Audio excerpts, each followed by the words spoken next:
Bienvenidos al sector primario y la apuesta de Telemotril por el mundo de la agricultura, la ganadería y la pesca. Tres temas muy interesantes son los que tenemos preparados para el programa de esta semana. Por cierto, si nos estáis viendo a través de YouTube, os invito a que os suscribáis al canal que Telemotril tiene en esta red social, a que activéis la campanita y también que nos regaléis un like, un me gusta en este vídeo para ayudarnos a que más personas puedan acceder a nuestros contenidos. Contenidos que también tenéis a vuestra entera disposición a través de nuestra página web www.telemotril.com y a través de nuestra página de Facebook Sector Primario Telemotril. Entramos en materia y lo vamos a hacer hablando de la importancia que tiene la sanidad vegetal para garantizar la seguridad alimentaria. Familia, color, sabores, texturas, temporada. El producto de cercanía siempre tiene que estar en nuestra mesa, así que siempre que puedas, apuesta por el producto de cercanía.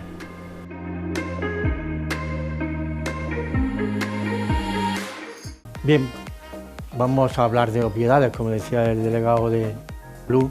No hay que obviar lo obvio y hay que situar bien un poco de qué estamos hablando y vamos a situar en qué debería ser el común, en lo que nos une a todos los agentes que intervenimos.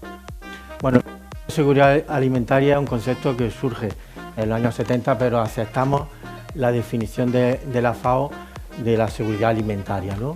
Con esos diferentes ítems que es la necesidad de tener una disponibilidad, un acceso y un consumo, y diferentes niveles de seguridad alimentaria, desde la disponibilidad, que es tener acceso a productos nutritivos de calidad a diario, la inseguridad alimentaria moderada, a la que tiene una buena parte de la población, y ya los casos más graves de inseguridad alimentaria en los que no se dispone ni siquiera a diario para satisfacer las necesidades primarias.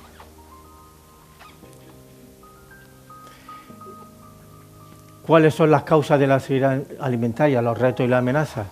Bueno, pues a nivel mundial se establecen una serie de retos y de amenazas en los que tenemos que tener presente, teniendo en cuenta que la ONU calcula que hay más de 800 millones de personas que no están en los primeros niveles de seguridad alimentaria.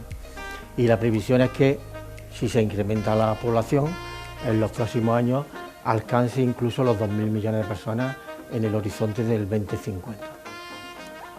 Bueno, todos esos problemas que intervienen y todas las amenazas que intervienen para que tener esa amenaza de que la seguridad alimentaria pues tiene un horizonte en el que tenemos que intervenir para evitar llegar a esas cifras. Y una vez definida la seguridad alimentaria, ¿qué es la sanidad vegetal? Probablemente no todos tengamos el mismo concepto de sanidad vegetal o pensemos cuál es el papel que tiene la sanidad vegetal en esta idea.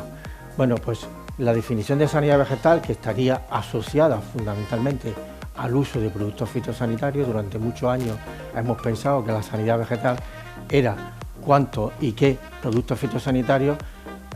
Desde antes, pero ahora con mucho más motivo, hay que entenderla como un conjunto de medidas destinadas a prevenir, a controlar y a erradicar enfermedades y plagas que afectan a las plantas. Y es muy importante porque no solo garantiza la sanidad, la inocuidad de los alimentos, sino garantiza la propia producción de alimentos para satisfacer esa seguridad alimentaria.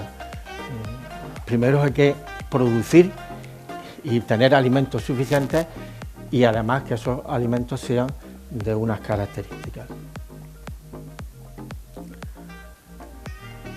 Pero atención, lo he puesto hasta un rojo y el otro color, no nos perdamos.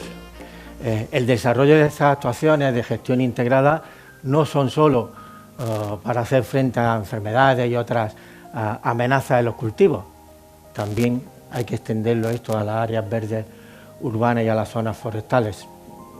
Vamos a considerar un ecosistema único en las diferentes interrelaciones. Ya aquí podemos hablar luego, si acaso, en el debate o en la mesa, podemos hablar de cómo hay esa interrelación entre la interfaz urbana-rural o la interfaz rural-forestal, ¿no?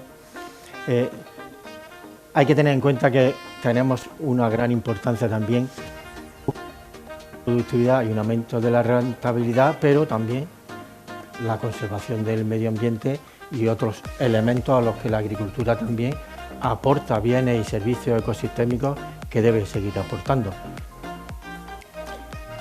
Y sobre todo la sanidad vegetal tiene que situarnos en un escenario de los grandes retos y las grandes amenazas que tenemos, a las que luego haré referencia, pero que ya todos conocemos. La globalización, el intercambio mundial cada vez más grande y el cambio climático. Este verano disfruta de mis pepinos en tu gazpacho y en tu salmorejo.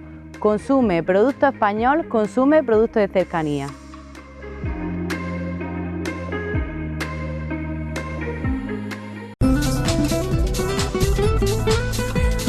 Durante los próximos minutos de este sector primario os contamos un proyecto, una iniciativa de innovación, desarrollo e investigación que tiene puesta en marcha la Junta de Andalucía. Se trata de la iniciativa Demo Farm, o lo que es lo mismo, granja domótica en Andalucía. Yo soy Noemí Rodríguez, soy ingeniera agrónoma del proyecto Demo Farm. El proyecto Demo Farm es un proyecto financiado con fondos europeos y se encarga de llevarlo a cabo la Consejería de Agricultura de la Junta de Andalucía. Es un proyecto que lo que quiere es acercar la digitalización a los ganaderos y a los agricultores, llevar las herramientas digitales reales que ya están en el mercado, no prototipos y no que estén en fase de estudios. Los objetivos de este proyecto son reducir la brecha digital que hay ahora en Andalucía con respecto a la digitalización, también favorecer e impulsar la transformación en todo este sector, también ayudar a los ganaderos y a los agricultores a que obtengan las capacidades necesarias para no solo usar las herramientas, sino para interpretar los datos, porque es muy común que instalen sensores pero después se vean abrumados por la cantidad de datos que tienen, que no saben qué le aporta a su explotación y dejan de utilizarlos. También optimizar, por supuesto, técnicas de producción que le repercuta en el beneficio económico, aumentar la competitividad, en este caso, por ejemplo, como hemos estado hablando en las presentaciones anteriores, con el resto de países, y también identificar y evaluar todas las herramientas digitales que hay en el mercado. Uno de los aspectos más importantes de este proyecto es que sitúa al agricultor y al ganadero en el centro de toda la transformación digital. Se hace un estudio de las herramientas digitales que hay en el mercado y junto con la decisión del ganadero o del agricultor se implantan en su explotación y se hacen demostraciones in situ en su finca para así poder demostrar a los ganaderos y a los agricultores de primera mano cómo funcionan las herramientas que hemos instalado, para que ellos tengan la posibilidad de hablar directamente de las ventajas y de los inconvenientes de estas herramientas que hemos instalado. Tengo que recalcar que no somos una empresa que venda ningún producto en concreto, sino que nos encargamos de hacer un estudio de mercado de todas las herramientas que hay disponibles, que podría comprar cualquiera ahora mismo, y las implementamos. Entonces, en esta jornada decimos tanto los aspectos positivos como negativos, que no tiene por qué ser un aspecto positivo en una finca y que te funcione en otra. Hemos tenido herramientas que hemos probado en algunas fincas, no ha sido lo que esperábamos y para esa finca en concreto no ha sido interesante esa herramienta, pero para otras pues seguramente sí. En cuanto a qué tipo de herramientas digitales estamos instalando, pues intentamos utilizar herramientas digitales que abarquen todo el proceso de producción, tanto en ganadería como en agricultura, pues desde riego, la fertilización, sanidad y demás. Y en ganadería, pues la identificación electrónica, que está ahora a la orden del día, la alimentación, control reproductivo, etc. Y para que lo entendáis mejor, las fases del proyecto son las siguientes. Primero, se hace una cartera de herramientas con todas las herramientas digitales que están en el mercado y que se pueden comprar. Después se hace una selección de explotaciones que tienen que tener unas características mínimas, como que tengan acceso fácil para hacer después las demostraciones, que tengan un nivel de producción, que tengan también algo de digitalización, que el ganadero o el agricultor esté dispuesto a implementar este tipo de herramientas.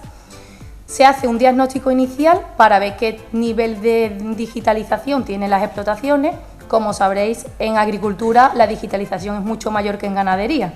Aparte de ganadería, nos hemos encontrado que hay muchas menos herramientas digitales y además son muchísimas más caras. Una vez que ya hemos decidido, conjunto con el técnico encargado de la explotación, qué herramientas les gustaría implementar en su explotación, se hace la instalación y, por último, la fase más importante, que es que se hacen demostraciones in situ en campo, como he comentado antes. Se hacen jornadas con grupos reducidos, máximo 40, para que favorecer las preguntas directas con el agricultor o el ganadero. En esta jornada se explica y se utilizan las herramientas allí para que todo el mundo lo pueda ver y pueda preguntar las dudas, ventajas e inconvenientes que tiene. Y esta es la finalidad del proyecto, es la parte más interesante. Esta es toda la red de explotaciones colaboradoras que tenemos ahora mismo. Está extendida por toda Andalucía, tenemos tanto agricultura como ganadería. Tenemos vacuno de carne en Huelva también tenemos fresa, en Sevilla tenemos cítricos y ovino de carne, en Córdoba tenemos vacuno de leche y olivar. En Granada tenemos, ¿está aquí puesta? Sí, tenemos también ovino de carne, en invernadero en Almería tenemos en Copronica, en la cooperativa, y en Jaén tenemos una finca de olivar de superintensivo. A lo largo del proyecto se irán implementando otro tipo de explotaciones representativas de la zona, como porcino, avícola y demás. Vale, el primer bloque es el de riego y fertilización, con la parte de los sistemas electrónicos de fertilización. Esto es uno de los bloques en los que más recorrido tiene la agricultura, y algunas de las funcionalidades de las herramientas que hemos implementado son pues que se puedan controlar parámetros como el pH, la conductividad, la presión a la hora del riego, caudales aportados en la línea de gotero, la gestión automática del fertirriego, historial e informe, incluso la configuración de alertas. Ahora voy a mostrar herramientas reales que hemos instalado en cada una de las explotaciones en la parte de agricultura. La parte de ganadería no la he incluido, pero si alguien tiene interés, pues os la podemos mandar sin problema.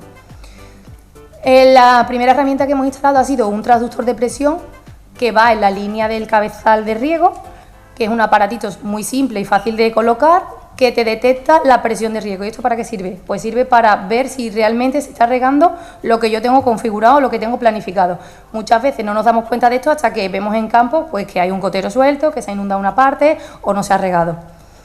Este en concreto va vía cable, se conecta al programador y se pueden crear alertas para que te informe de la presión de riego que hay en cada momento. Después, una mesa mezcladora que sirve pues, para el tema de mezclar los abonos a la hora de la fertilización. Y por último también hemos instalado un módulo de pH conductividad para regar por pH conductividad, que es típico en la zona de Huelva.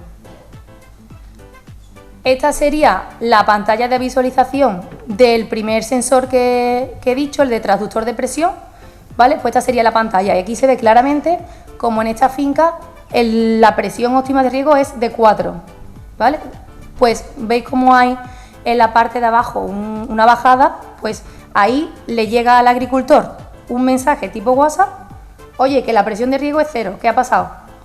Entonces, automáticamente ya sabe que no se está regando y que hay una avería en la red de riego. Entonces, son herramientas fáciles de utilizar, fáciles de programar y también fáciles de interpretar. Después, en el bloque de sensorización de suelo y de cultivo, las herramientas que hemos puesto nos ofrecen la siguiente funcionalidad, que es regular los riegos según las necesidades hídricas del cultivo, con sensores de suelo, planta, tronco y demás. Aumentamos la homogeneidad en cada uno de los riegos, también depende de los sectores y de la cobertura y demás, que ahora explicaré un poco más adelante, y también el control de avería en tiempo real, que esto es muy importante y sobre todo con la dificultad que tiene la mayoría de los agricultores en la gestión del agua. Hemos instalado sensor de humedad y sensor de conductividad eléctrica en la línea de gotero, que la mayoría de estas herramientas hay que tener en cuenta el tipo de cobertura, ¿vale? Estas en concreto envían los datos, van conectadas por cable y envían directamente los datos como cobertura móvil por GSM. También hemos instalado caudalímetro en la línea de gotero que nos indica la cantidad de agua que estamos consumiendo y este en concreto lo envía vía radio al gateway, que es el que recibe la información, y este lo envía a la plataforma también por vía GSM. Y tensiómetros que van vía cable y en este caso lo envía por radio. Entonces, con esto quiero hacer un hincapié que es importante saber que hay problemas de comunicación en la digitalización, en la agricultura y en la ganadería, sobre todo en ganadería. En ganadería nos hemos encontrado fincas extensivos en lo que tú quieres poner, por ejemplo, un collar GPS, pero ahora no tienes cobertura para que te mande la ubicación del animal. Pues ante estos casos es necesario hacer un estudio de cobertura en los que se tienen que instalar antenas por la explotación para que nos permitan poder conectar todos los sensores que queramos utilizar en esta explotación. Y en agricultura esto no también es una problemática, pero es un poco menor porque suele estar más cerca de la población y suele tener unas coberturas mejores. Así serían las pantallas de visualización de las herramientas que he mostrado antes. Otro de las herramientas que hemos utilizado es un sensor de humedad, de temperatura y de conductividad que mide a diferentes profundidades. Y este sensor, que es de una empresa en concreto, te vende el pack también de contador y sensor de conductividad eléctrica en la línea de gotero y el dendrómetro de tallo. Esto también es un aspecto muy importante a tener en cuenta porque los agricultores se ponen a instalar herramientas diferentes y después se hacen un lío porque tienen 5 aplicaciones. Pues en este caso, por ejemplo, esta empresa te ofrece diferentes sensores, todos integrados dentro de la misma plataforma, lo que facilita mucho pues, la adquisición de datos y la consulta de estas variables. También hemos instalado en otra finca en cítrico pues un sensor de conductividad, humedad y temperatura, solo a una profundidad, que a diferencia con el que mide a diferentes profundidades, la conclusión del agricultor bajo su valoración personal, que no tiene por qué ser igual para otros agricultores, es que se fía más de los sensores que miden a diferentes profundidades porque te da una idea de lo que pasa, tanto en las capas de arriba como en las de abajo. Sin embargo, otros sensores que solo te miden una profundidad, pues corres el riesgo de que no te esté dando la medida real y no te dé tiempo a ajustar las dosis de riego cuando sea necesario. Por ejemplo, la gráfica de arriba representa las líneas verticales cuando se han dado los riegos, las diferentes líneas de colores, las medidas de la humedad del suelo a las diferentes profundidades, y las franjas azules si te dice si estás regando correctamente o no. Entonces, con esto quiero mostrar que son herramientas que visualmente se interpretan incluso por gente que no tenga formación. Tú ves esta gráfica y te lo explico una vez y tú eres capaz de las siguientes veces ir consultando la gráfica y saber si estás regando bien o no. Entonces esto le ayuda pues, a optimizar la energía por el arranque de bomba, también al ahorro de agua, de fertilización. Entonces, son herramientas que nos están sirviendo mucho y que los agricultores están bastante contentos. En la parte de suelo y de cultivo también hemos instalado unos dendrómetros tanto en tallo como en fruto. Por ejemplo, este primer dendrómetro es un dendrómetro de fruto que se coloca en la fruta cuando tiene a partir de 30 milímetros y te va diciendo el calibre que tiene la fruta conforme va creciendo. ¿Y esto para qué sirve? Pues sirve para tú planificar la cosecha, la cosecha, los trabajadores, el tema de los camiones, también si tienes que hacer tratamientos, si no. Y este tipo de dendrómetro lleva incorporado una señal radio que la envía al gateway, que tiene un alcance, creo que es de 1 kilómetro máximo, y desde ahí lo envía a la plataforma vía GSM, ¿vale? Entonces, esto también te permite tener el control desde la oficina de saber qué tendencias de crecimiento está teniendo tu fruto. También tenemos otra herramienta que es el sensor de savia, que es como un lector que te mide la cantidad de savia que pasa por el tronco y lo hace aplicando calor. Entonces, aplica calor, mide la transferencia de savia que hay en el tronco y mediante también datos GSM lo envía a la plataforma y te indica el estrés hídrico del cultivo, que como si nos complementamos con las otras herramientas que tenemos instaladas, son muchas herramientas que algunas miden los mismos parámetros, pero nos ayudan a decidir cuándo y qué y cómo actuar.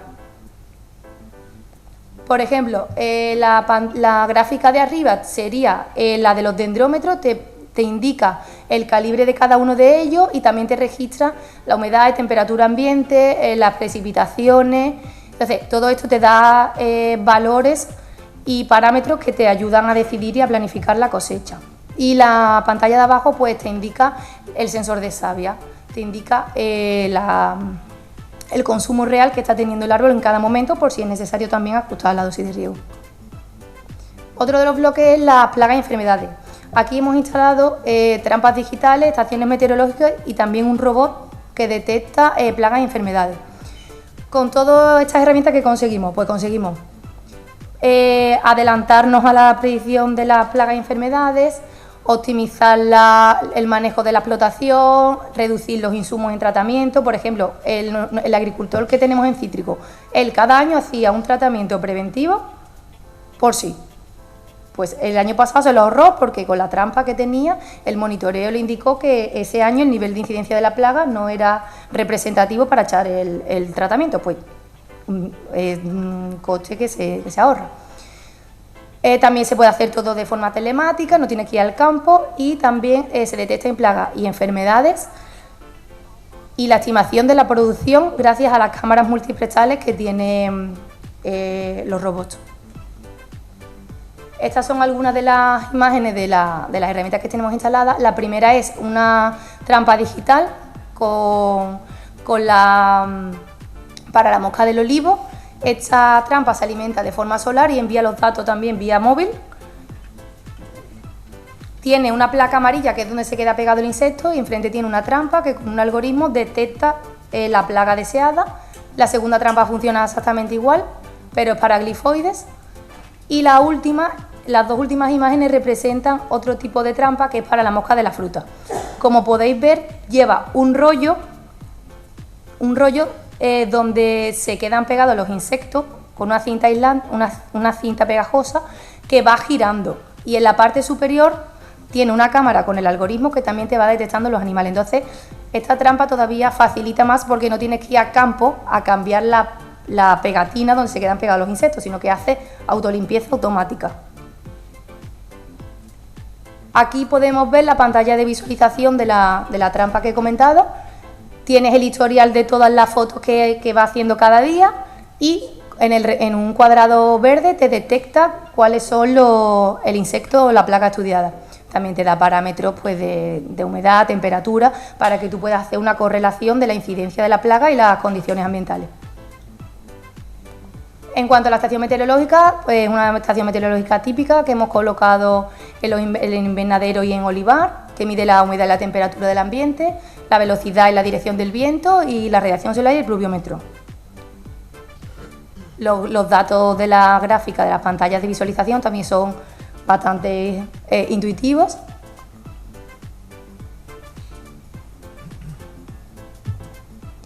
Y este es el robot que hemos colocado en el invernadero de Almería. Es un robot que se coloca en unos raíles en la parte superior del invernadero de forma perpendicular a las líneas de cultivo. Hace una pasada y mediante los algoritmos que lleva incorporados te detecta las plagas y enfermedades típicas de cada cultivo.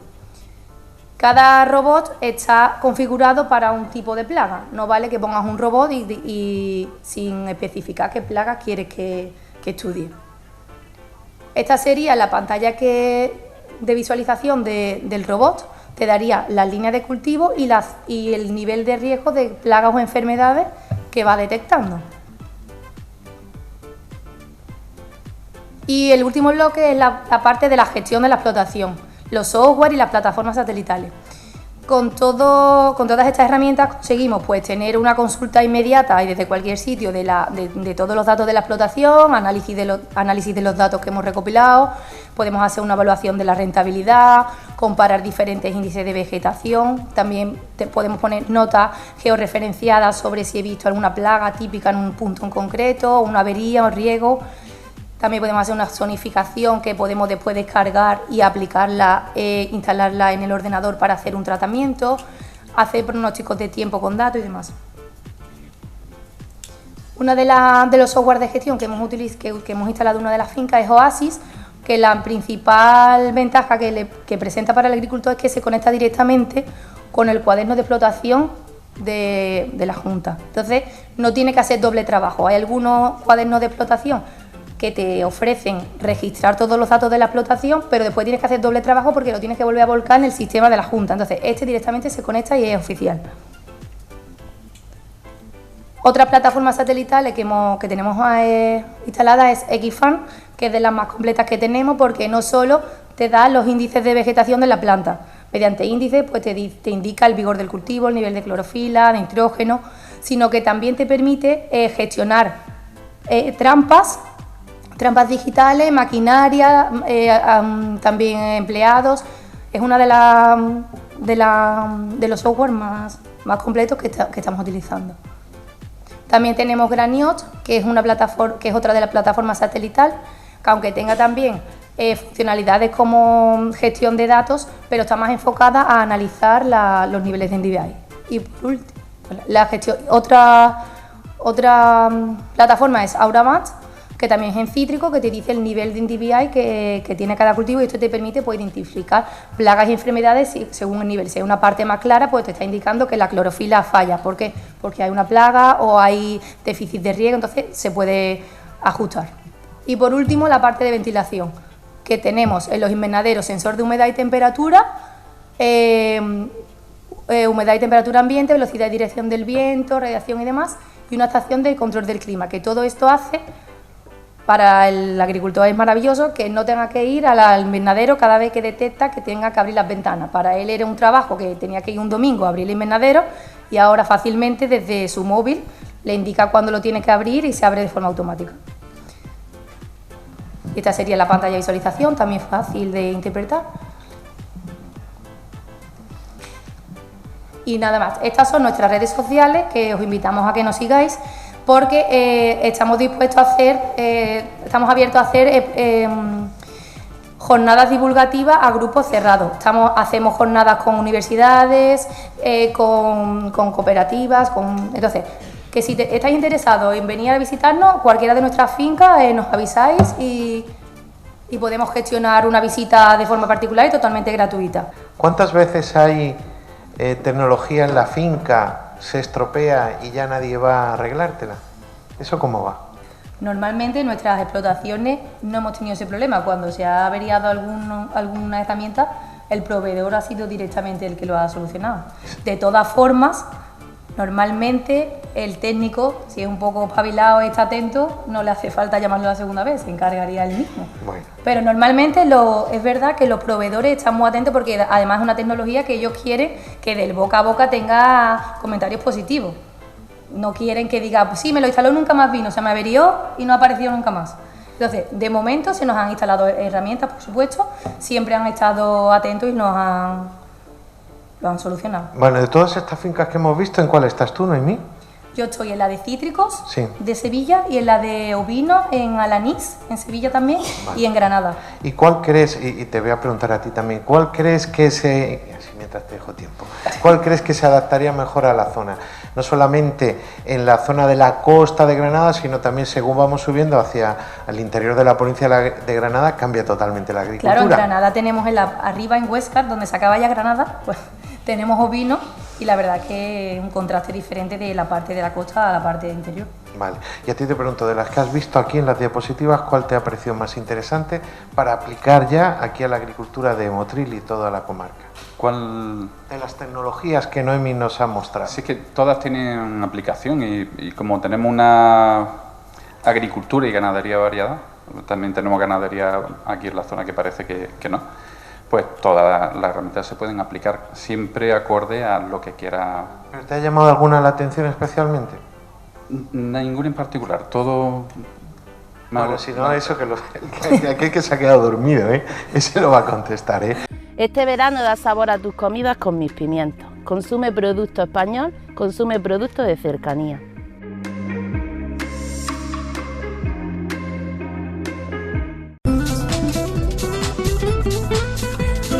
En tan solo unos segundos volvemos con más contenidos interesantes en este sector primario. Será justo después de unos consejos de nuestros patrocinadores.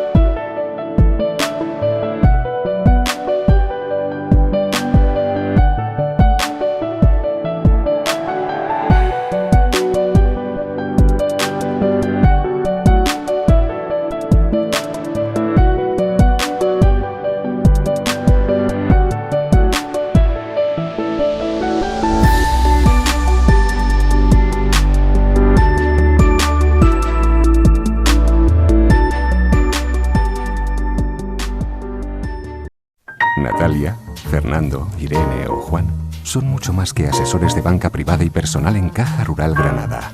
Conocen de cerca a sus clientes, sus intereses, preocupaciones, proyectos, ilusiones, y ellos les confían con toda tranquilidad la gestión de su patrimonio. Porque solo así, trabajando codo con codo, podrán asesorarles en cada decisión y escoger siempre el mejor camino para sus inversiones. Banca privada y personal de Caja Rural Granada. Codo con codo para gestionar tu patrimonio.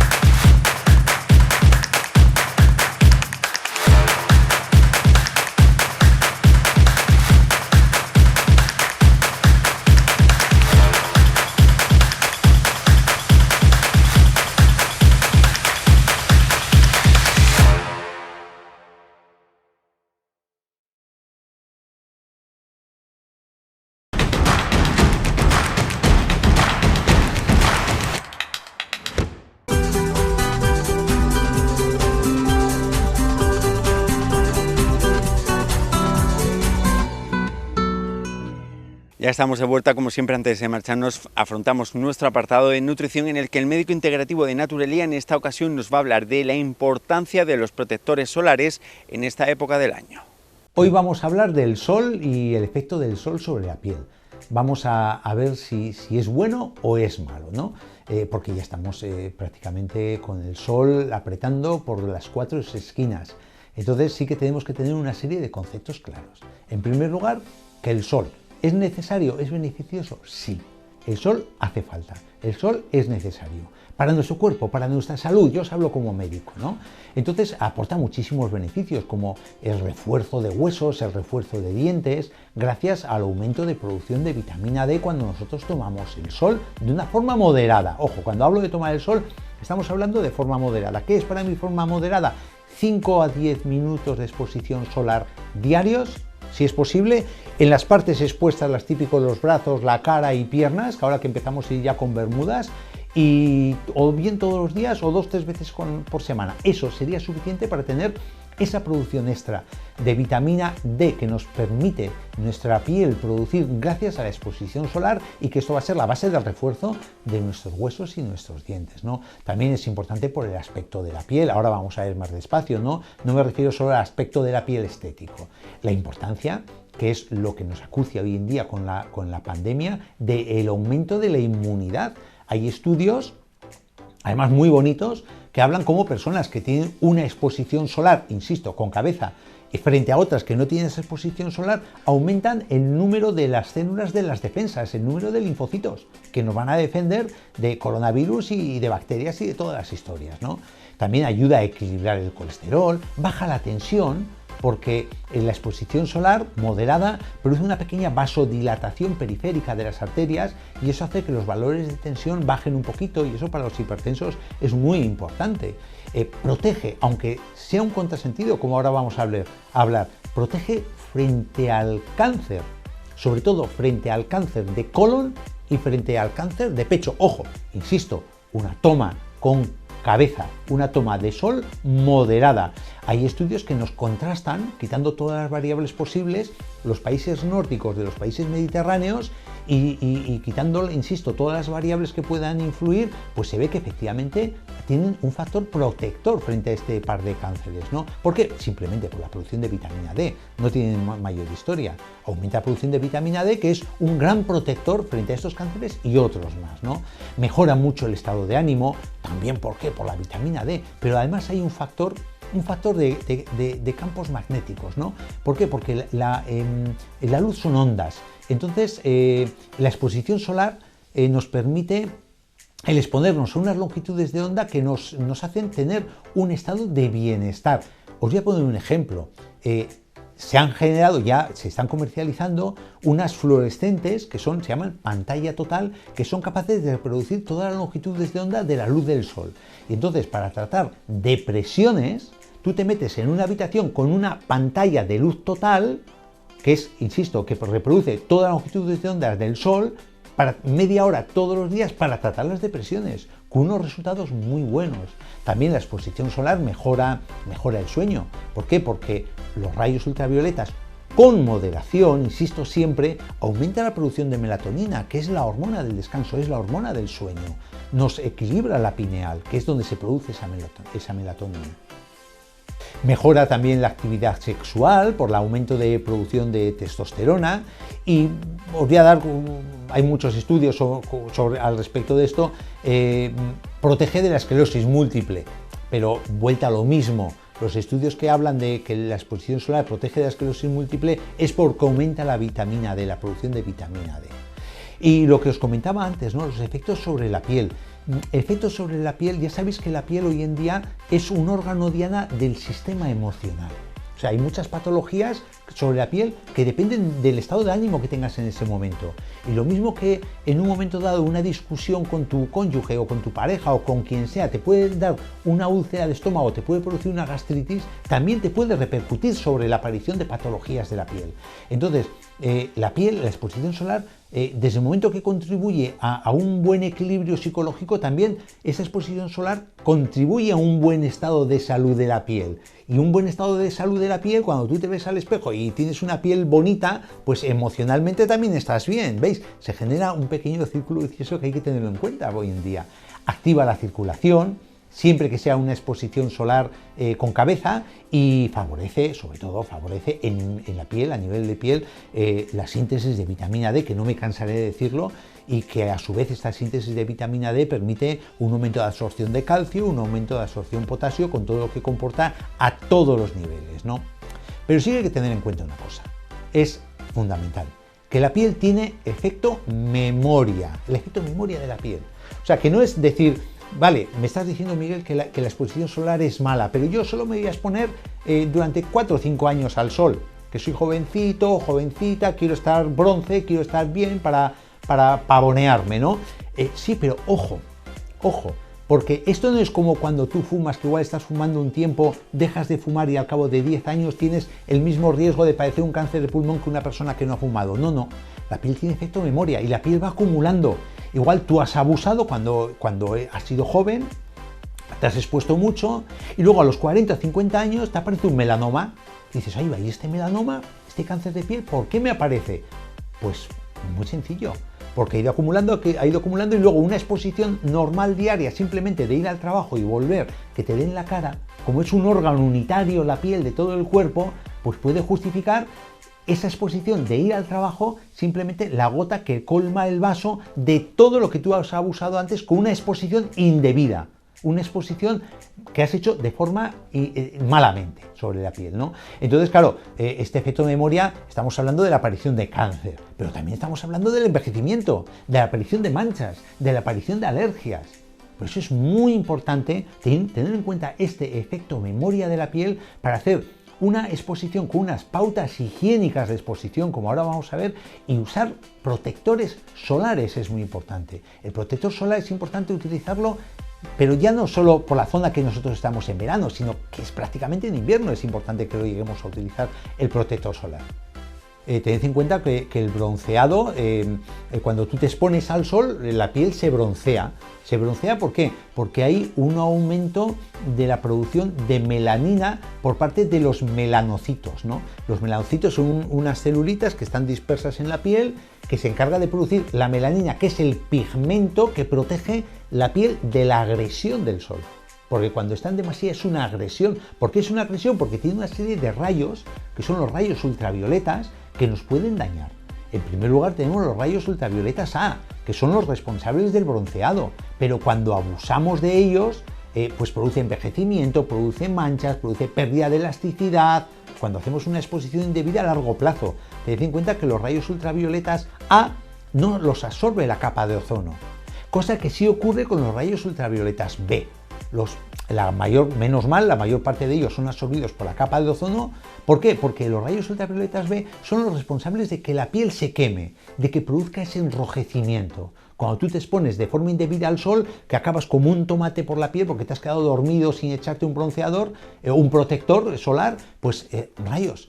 Esos son los rayos ultravioletas B. Los pocos que pasan por la capa de ozono, ahí los tenemos, machacando, lesionando la piel. Y luego tenemos los rayos ultravioletas C, pues que son cancerígenos por necesidad y que prácticamente todos pues, son absorbidos por la capa de ozono, siempre y cuando tengamos una capa de ozono en condiciones para poder hacer de filtro y retener esos rayos ultravioletas de C, que son los más peligrosos. Pero bueno, a los que nos enfrentamos diariamente con una exposición indebida son sobre todo los rayos ultravioletas A, que son los menos dañinos en el sentido que no producen cáncer, que no queman la piel, pero sí que nos destrozan la piel. ¿Por qué? Porque dañan las fibras de colágeno. Se producen fibras elastinas anómalas, entonces se producen pequeñas cicatrices solares, entre comillas, en la piel, que eso se traduce en arrugas, en depresiones cutáneas, y eso se traduce en el típico señor, la típica señora con 40, 45 años que ha abusado del sol, que está negro como el carbón cuando llega el verano, pero tiene una piel que de verdad, que da pena mirarla, que parece un cuero, parece un esparto. Es muy triste llegar a esas situaciones. Todas las pieles evidentemente son diferentes a la hora de tolerar el sol, ¿no? Hay pieles como... estamos hablando de fototipos, ¿no? Los fototipos son los diferentes tipos de piel estratificados, que van de 1 a 6. Por ejemplo, tenemos el fototipo 1, que es una piel blanca, blanca, blanca, casi albina. El fototipo 2, que ya son los pelirrojos con pecas, piel blanca. La 3, que ya es una piel blanca, pero ya no es tan blanca como el fototipo 1-2. Y llegamos a la más habitual entre nosotros, en nuestra tierra, que es el fototipo número 4, que es una piel oscurita, con pelo, personas con pelo castaño, ojos negros, que apenas se queman cuando se exponen al sol, si se hacen con cabeza. El fototipo 5 es la típica piel, para que tengáis referencia, de los indios de la India, que rara vez se quema. Y luego el fototipo 6 es la piel de los negros, las personas de color, negras, que esa pues es una odisea para que se queme esa piel, es imposible, ¿no? Pero es importante, digo esto de los fototipos, porque es necesario en esta exposición, lo que he comentado hace un momento, el uso del protector solar, ¿no? El protector solar, que puede ser bronceador, no puede ser bronceador, pero que sea un protector solar. Y los protectores solares, pues hablamos del... hay unas letras que pone en el protector solar y un número, factor de protección solar, el FPS, y un número a continuación. ¿Qué significa esto? El protector solar lo que nos va a permitir a nosotros es aumentar el tiempo de exposición de la piel sin que se queme. Normalmente, de forma natural, una piel estándar, podemos tener una exposición de 20 minutos al sol sin que sea lesionada, sin que se queme esa piel. Entonces, a partir de 20 minutos, problema. ¿Qué nos permite el factor de protección solar? Cada número aumenta 20 minutos más el tiempo de exposición solar sin quemar la piel. Entonces, en una persona, como he comentado, de fototipo 1, que son pieles que siempre se queman, pues tendremos que utilizar un factor de protección 50, y aún y todo se nos quemará. En el fototipo número 3, que es una piel blanca, pero que ya no es el pelirrojo tipo blanco, pues que se quema moderadamente, tenemos un factor de protección 15. En nuestra piel mediterránea de la costa tropical, pues igual tenemos que utilizar un factor de protección entre 8 o 10, Recordad que apenas se quema, pero sí que hay que proteger para que no se envejezca. No es cuestión de que se queme, sino que se envejezca. El protector solar, tened en cuenta, lo que nos va a hacer es frenar un poco el bronceado, que sea un poquito más lento, que sea más saludable, tener una piel más atractiva y que dure más. O sea, ya no hablamos solo de quemar, sino de protección y de salud para nuestra piel, ¿no?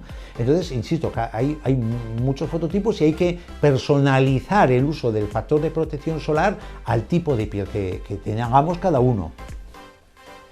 Y por último, quería acabar con unas pautas o medidas higiénicas a la hora de tomar el sol, partiendo de que el bronceado es un mecanismo de defensa de nuestra piel frente a la agresión del sol y buscando ese equilibrio del beneficio del sol para nuestra piel y nuestra salud en general, como hemos visto, y el perjuicio que puede suponer un avejentamiento de la piel o peor, patologías degenerativas como puede ser un melanoma o cáncer de piel, ¿no?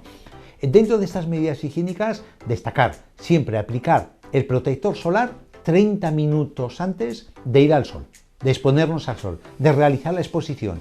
Y una capa generosa, no seáis parcos, no seáis miserables, una capa generosa.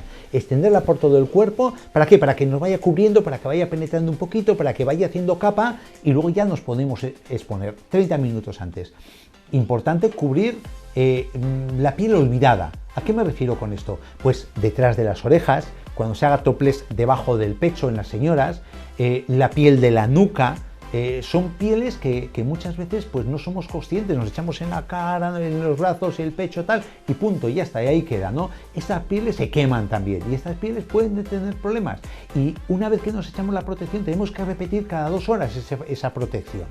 ¿Por qué? Pues porque sudamos, porque rozamos con la toalla, estamos en la playa, con la ropa, rozamos la zona de la nuca cuando estamos vestidos, nos bañamos, en definitiva, que esa protección se va perdiendo. Entonces es importante restablecer esa protección, echarse cada 2 horas aproximadamente un buen repaso cuando estás en un sitio que tengas exposición, evidentemente, y por supuesto, evitar la exposición en horas indebidas. ¿Qué son para mí horas indebidas? Desde las 12 del mediodía hasta las 5 de la tarde. Es cuando mayor intensidad lumínica hay, cuando cae el sol a saco, y es que ahí necesitas protección a las puertas. Entonces, ¿qué mejor que protegerse de la exposición en esas horas? Seamos un poquito cabales, seamos un poquito conscientes. ¿Hace falta acercarse a un león salvaje? No. Pues hay gente que se acerca a un león salvaje con una armadura. ¿Qué sentido tiene eso? Pues es lo que estamos comentando. Si sabemos que nos perjudica, oye, pues las horas de máximo perjuicio, vamos a evitarlo. No nos acerquemos a un león con una armadura. Son cosas absurdas que caen por su propio peso. La exposición progresiva, siempre poco a poco. Sobre todo los primeros días, hacer una exposición de 15 minutos, no más, 15 minutitos, y a la sombrilla o al coche o a casa, 15 minutos, ir poco a poco aumentando. Y lo mismo que vamos aumentando el tiempo de exposición, siempre tenemos que tener en cuenta que el factor de protección inicial tiene que ser más alto inicialmente. Porque hasta que la piel vaya cogiendo un poquito de bronceado, es decir, de esa capa protectora, pues tenemos que levantar un poco el fototipo, aunque nos corresponda, como hemos dicho, por ejemplo, la piel mediterránea, un 8-10 de protección, los primeros días igual tenemos que utilizar un 15 o un 20, ¿no? Para dar pie a que esa piel de forma natural se vaya protegiendo. Usar siempre el factor de protección aún estando bronceado. ¿Por qué? Porque igual no nos quemamos, pero la piel se avejenta, porque tenemos rayos ultravioletas A que entran a saco en nuestra piel. Siempre no os descuidéis, tened en cuenta que no hay una protección total, no hay que confiarse. Incluso utilizar la protección estando nublado, estando bajo la sombrilla, porque la piel se refleja, el sol se refleja en las piedrecitas de la arena, se refleja el sol en el agua de mar. Y debajo de la sombrilla y estando nublado nos va a castigar la piel. Y hay que beber abundante agua cuando vayamos a hacer una exposición solar. ¿Por qué? Porque esa piel estará fuerte. La piel tenemos que hidratarla. No es lo mismo una piel que esté hidratada o una piel deshidratada que está más expuesta a las inclemencias de lo que nos rodea, como puede ser el castigo de los rayos ultravioletas en una exposición indebida, ¿no? Y siempre tener en cuenta, siempre, los menores de 3 años y las personas ancianas, las personas mayores, tienen una piel muy delicada. sistemáticamente en este tipo de personas menores de 3 años y mayores, personas de la tercera edad, usar un aparato de protección por encima de 25. Y si es posible no hacer una exposición directa al sol, mejor para este tipo de personas. Este verano disfruta de mi tomate cherry en tu ensalada. Consume producto español, consume producto de proximidad.